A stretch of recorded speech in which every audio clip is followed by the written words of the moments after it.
The Seminole Wars were a pivotal crucible in American history, forging the nation's identity through bloodshed and resistance. This brutal conflict pitted indigenous pride against imperial ambition, leaving an enduring scar on the country's conscience. As we embark on this journey, the whispers of the past beckon us to witness the birth of a nation forged in fire and freedom. In the early 18th century, the southeastern region of what is now the United States was a complex tapestry of indigenous cultures, European colonies, and African American communities. The area that would become the state of Florida, in particular, was a refuge for various Native American groups, including the Creek, Miccosukee, and others who would eventually coalesce into the Seminole people. This name, Seminole, is derived from the Spanish word cimarrón, meaning wild or runaway, reflecting the fact that these individuals had escaped from other tribes, European colonies, or even slavery. The Seminoles were a diverse and dynamic people, with a culture shaped by their experiences as refugees and outcasts. They developed a distinct identity, blending elements from their various backgrounds with the challenges of living in the Florida wilderness. Their society was characterized by a strong sense of independence, a deep connection to the land, and a talent for adaptation. The Seminoles were skilled hunters, farmers, and traders, able to thrive in the harsh environment of the Florida Peninsula.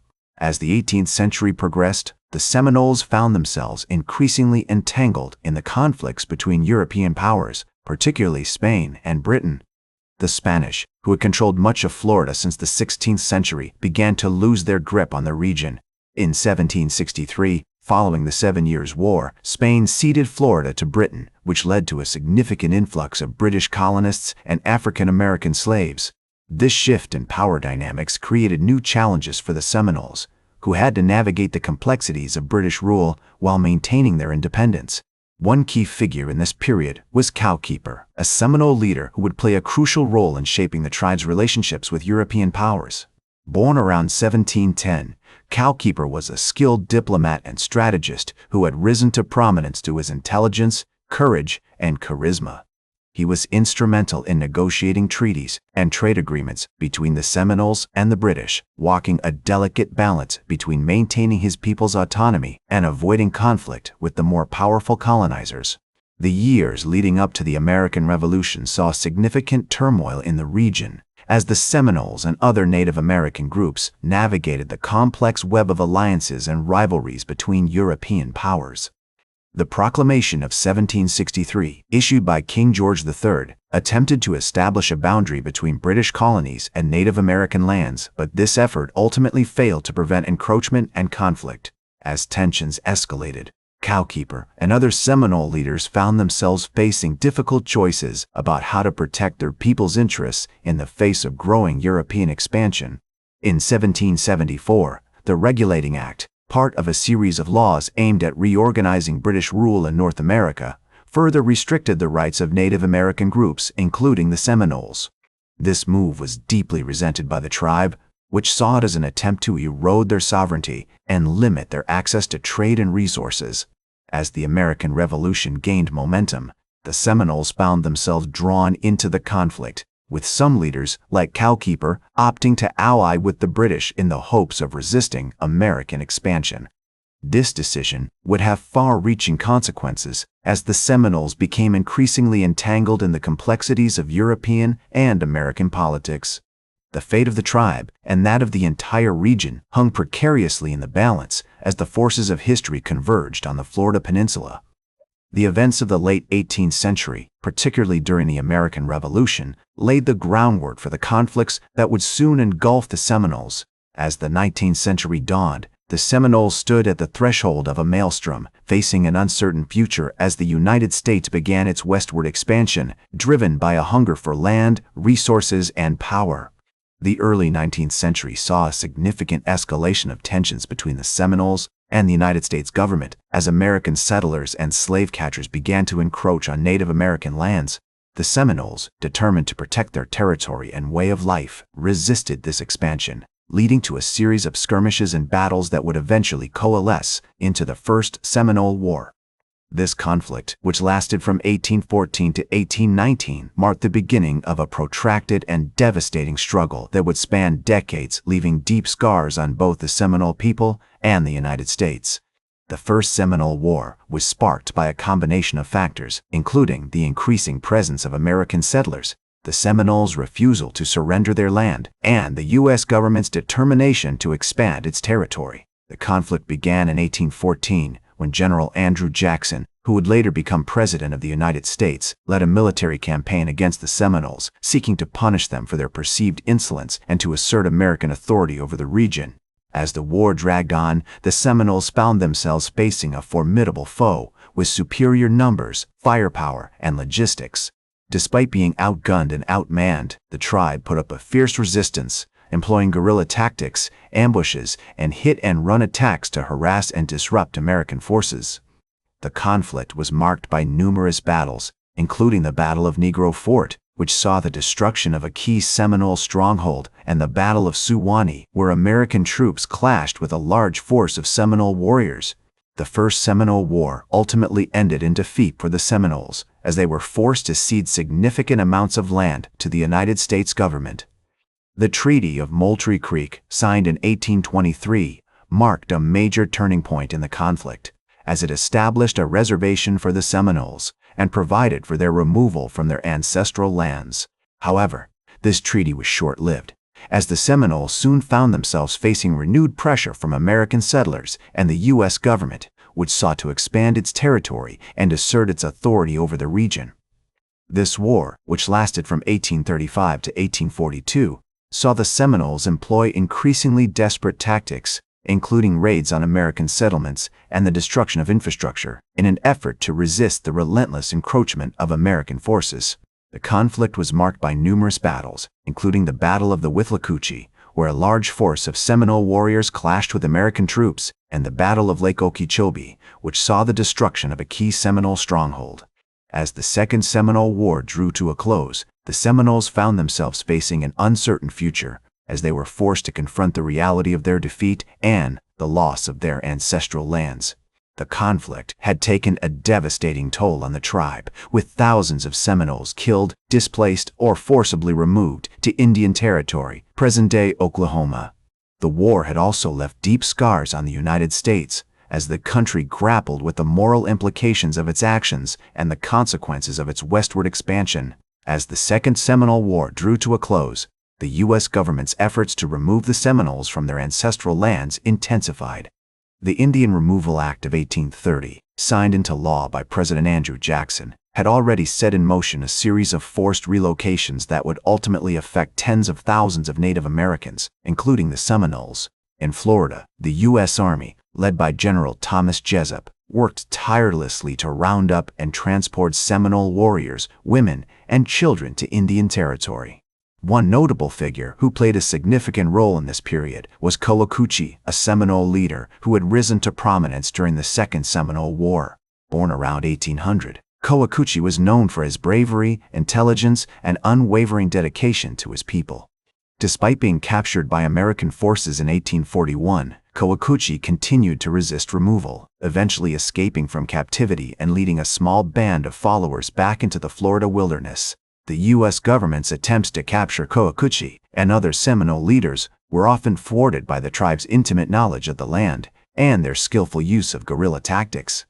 The Seminoles had developed a sophisticated understanding of the Florida terrain, using the dense forests, mangrove swamps, and countless waterways to evade their pursuers. American soldiers, on the other hand, struggled to navigate the unforgiving environment, which was exacerbated by the hot and humid climate as well as the presence of diseases such as malaria and yellow fever.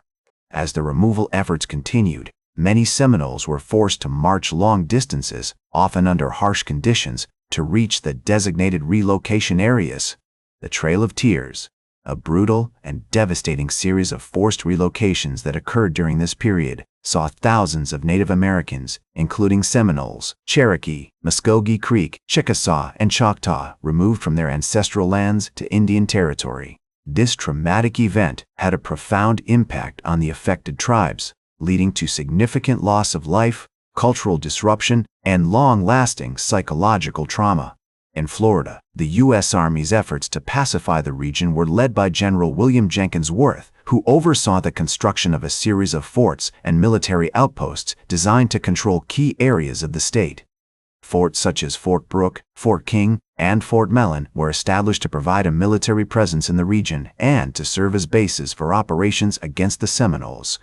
These forts also played a crucial role in supporting the removal efforts, serving as way stations for Seminoles being transported to Indian Territory. Despite these efforts, pockets of Seminole resistance continued to exist in Florida, particularly in the southern part of the state. The Big Cypress Swamp, a vast and remote area of mangrove forests and sawgrass marshes, became a refuge for many Seminoles who had managed to evade capture. Here, they could live relatively undisturbed, subsisting on a diet of fish, game, and wild plants, while continuing to maintain their cultural traditions and way of life. The U.S. government's response to this ongoing resistance was to launch a series of military campaigns aimed at rooting out the remaining Seminole holdouts. One such campaign, led by Colonel William S. Harney in 1840, resulted in the capture of several prominent Seminole leaders, including Chakaika, a respected warrior and spiritual leader. However, even as American forces claimed victory after victory, the Seminoles continued to adapt and evolve, using their knowledge of the land and their cunning to stay one step ahead of their pursuers. As the 1840s progressed, the U.S. government's efforts to pacify the Seminoles continued, with Colonel William S. Harney's campaign marking a significant turning point in the conflict. The capture of prominent leaders like Chakaika dealt a substantial blow to the tribe's resistance, but it also galvanized a new generation of Seminole warriors who were determined to carry on the fight. One such leader was Billy Bowlegs, a young and charismatic warrior who would eventually become one of the most notable figures in Seminole history. Born around 1810, Billy Bowlegs was a member of the Tiger Clan, a prominent family within the Seminole tribe. He had grown up during a time of great turmoil, with the Seminoles facing increasing pressure from American settlers and the U.S. government. Despite this, Billy Bowlegs had managed to maintain a strong connection to his cultural heritage, learning the traditional ways of his people and honing his skills as a hunter and warrior. As the 1840s wore on, Billy Bowlegs emerged as a key leader in the Seminole resistance, using his intelligence, bravery, and charisma to rally his people and launch a series of daring raids against American forces. He was aided in this effort by other prominent Seminole leaders, including Aripeka, a respected warrior and spiritual leader who had managed to evade capture despite being pursued by American forces for years. Together, Billy Bowlegs and Aripeka waged a guerrilla war against the Americans, using their knowledge of the Florida terrain to launch surprise attacks and then melt away into the swamps and forests. They targeted American settlements, forts, and supply lines, seeking to disrupt the U.S. government's ability to maintain a military presence in the region.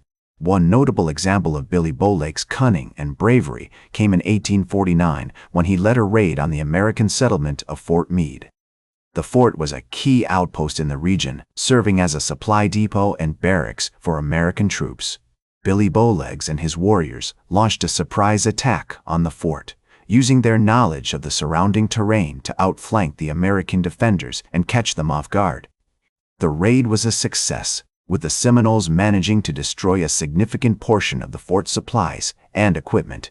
However, the Americans were quick to respond, launching a counterattack that forced Billy Bowlegs and his warriors to retreat back into the swamps. Despite this, the raid on Fort Meade marked a significant victory for the Seminoles, demonstrating their continued ability to resist American forces and maintain their independence. As the 1850s dawned, the conflict between the Seminoles and the U.S. government showed no signs of abating. Billy Bowlegs and other Seminole leaders continued to wage a guerrilla war against the Americans, using their knowledge of the Florida terrain to launch surprise attacks and evade capture.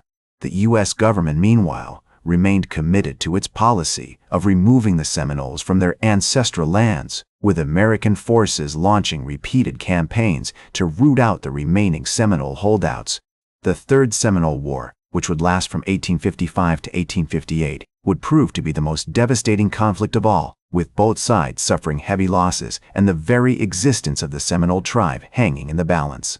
As the war clouds gathered, Billy Bowlegs and other Seminole leaders steeled themselves for the coming battle, determined to defend their people and their way of life against all odds. The Third Seminole War began in 1855, when a group of American settlers stumbled upon a Seminole camp in the Big Cypress Swamp. The Americans, who were led by a former soldier named John G.W. Kelly, had been searching for a new route to the Gulf of Mexico and had unwittingly encroached on Seminole territory.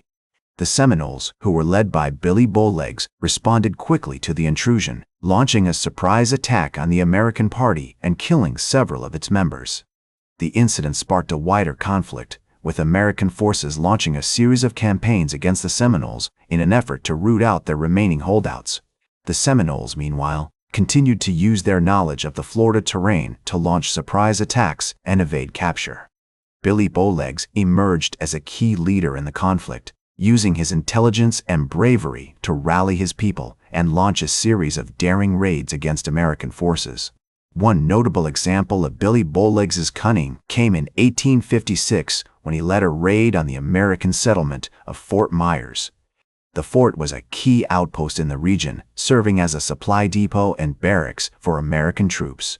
Billy Bowlegs and his warriors launched a surprise attack on the fort, using their knowledge of the surrounding terrain to outflank the American defenders and catch them off guard. The raid was a success, with the Seminoles managing to destroy a significant portion of the fort's supplies and equipment. However, the Americans were quick to respond, launching a counterattack that forced Billy Bowlegs and his warriors to retreat back into the swamps. Despite this, the raid on Fort Myers marked a significant victory for the Seminoles, demonstrating their continued ability to resist American forces and maintain their independence. As the conflict raged on, the U.S. government began to realize that its policy of removing the Seminoles from their ancestral lands was not working. The Seminoles had proven themselves to be a formidable foe, using their knowledge of the Florida terrain to launch surprise attacks and evade capture. In 1858, the U.S. government finally agreed to negotiate a peace treaty with the Seminoles, recognizing their right to remain in Florida and establishing a reservation for them in the Big Cypress Swamp. The treaty marked a significant turning point in the history of the Seminole tribe, bringing an end to the conflict and allowing the Seminoles to begin rebuilding their lives. Billy Bowlegs, who had emerged as a key leader during the war, played a crucial role in negotiating the treaty, using his intelligence and charisma to secure a favorable deal for his people. As the treaty was ratified, Billy Bowlegs and his people began to rebuild their lives on the reservation. The Big Cypress Swamp, once a refuge for the Seminoles during times of war, now became a sanctuary for them to live in peace. The U.S. government, in an effort to promote assimilation, established schools and churches on the reservation, aiming to educate the Seminoles in European American customs and values. One notable figure who played a significant role in this process was Captain John T. Sprague, a former Army officer who had served during the Third Seminole War. Sprague, who had developed a deep respect for the Seminoles and their way of life, was appointed as the Indian agent responsible for overseeing the reservation. He worked closely with Billy Bowlegs and other Seminole leaders to implement the terms of the treaty, ensuring that the Seminoles received the land and resources promised to them. Despite these efforts, challenges persisted. Many Seminoles struggled to adapt to the confines of reservation life, having been accustomed to a more nomadic and independent existence. The introduction of European American diseases, such as tuberculosis and influenza, also took a devastating toll on the Seminole population, which had limited immunity to these illnesses. In 1861, the outbreak of the American Civil War presented new challenges for the Seminoles. As the conflict raged on, the U.S. government's attention and resources were diverted away from the reservation, leaving the Seminoles vulnerable to exploitation by unscrupulous traders and settlers. Billy Bowlegs, who had grown increasingly disillusioned with the U.S. government's treatment of his people, began to explore alternative alliances, including one with the Confederate States of America. The Confederacy, seeking to expand its territory and gain support from Native American tribes, offered the Seminoles a tantalizing prospect: recognition of their sovereignty and independence in exchange for their loyalty and military support. Billy Bowlegs, however, remained cautious, aware that any alliance with the Confederacy would come at a steep price. he ultimately decided against committing the Seminoles to the Confederate cause, choosing instead to maintain a policy of neutrality throughout the war. As the Civil War drew to a close in 1865, the Seminoles faced a new set of challenges. The U.S. government, now freed from the distractions of war, renewed its efforts to assimilate the Seminoles into European American society. The Indian agent system was revamped, with new agents appointed to oversee the reservation and promote the adoption of European American customs and values. One notable figure who played a significant role in this process was Thomas Leiper Kane, a Quaker philanthropist who had become interested in the welfare of the Seminoles.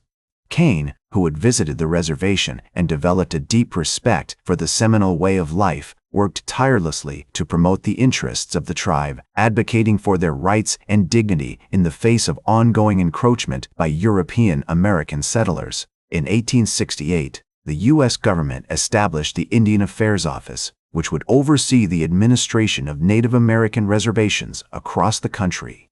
The office was headed by Commissioner Ely S. Parker, a Seneca Indian who had served as a diplomat and advisor to President Ulysses S. Grant. Parker, who was deeply committed to the welfare of Native Americans, worked to promote the interests of the Seminoles and other tribes, advocating for their rights and dignity in the face of ongoing challenges and encroachment. As the late 19th century wore on, the Seminoles continued to face significant challenges, including poverty, disease, and cultural erosion. Despite these difficulties, they remained a resilient and proud people, determined to maintain their unique cultural identity and way of life. The legacy of Billy Bowlegs and other Seminole leaders, who had fought tirelessly to defend their people and their land, would endure for generations to come, a testament to the strength and determination of the Seminole tribe. In 1879, the U.S. government established the Lake Okeechobee Reservation, which would provide a new home for the Seminoles and other Native American tribes in southern Florida. The reservation, which spanned over 100,000 acres, offered the Seminoles a chance to rebuild their lives and maintain their cultural traditions in a more stable and secure environment. As the Seminoles settled into their new home, they began to develop a thriving community, with schools, churches, and businesses catering to their needs. The reservation became a hub of activity, with Seminoles from across southern Florida gathering to socialize, trade, and celebrate their cultural heritage. In 1887, the U.S. government passed the Dawes Act, also known as the General Allotment Act, which aimed to divide Native American land into individual allotments that could be sold to European American settlers. The act had a devastating impact on the Seminoles, who saw their land base shrink dramatically as a result of the policy. Despite this setback, the Seminoles continued to adapt and thrive, developing innovative strategies to maintain their cultural identity and way of life in the face of ongoing challenges and encroachment. As the 20th century dawned, the Seminole tribe remained a vibrant and resilient community, proud of their heritage and determined to build a brighter future for themselves and their children. The establishment of the Seminole Tribe of Florida as a federally recognized tribe in 1957 marked a significant milestone in the history of the Seminoles. The tribe, which had struggled for centuries to maintain its sovereignty and independence, finally gained recognition from the U.S. government, paving the way for greater autonomy and self-determination. In the decades that followed, the Seminole Tribe of Florida worked tirelessly to rebuild their community, investing in education, healthcare, and economic development initiatives. The tribe also established a number of successful businesses, including casinos, hotels, and retail outlets, which generated significant revenue and created jobs for tribal members. Today, the Seminole Tribe of Florida is a thriving and prosperous community with a strong sense of cultural identity and a deep connection to their ancestral lands. The legacy of Billy Bowlegs and other Seminole leaders continues to inspire and motivate the tribe as they work to build a brighter future for themselves and their children. The Seminole Wars stand as a testament to the unyielding spirit of a people who refuse to surrender their land, their culture, and their way of life. This pivotal moment in American history not only shaped the fate of the Seminole tribe, but also underscored the complex and often fraught relationship between the United States government and Native American communities. The legacy of the Seminole Wars serves as a poignant reminder of the importance of preserving cultural identity, respecting sovereignty, and honoring the sacrifices of those who came before us.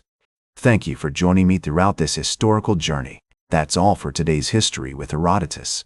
Remember to like, share, and subscribe. And until next time, remember that, to understand the present, we must first understand the past.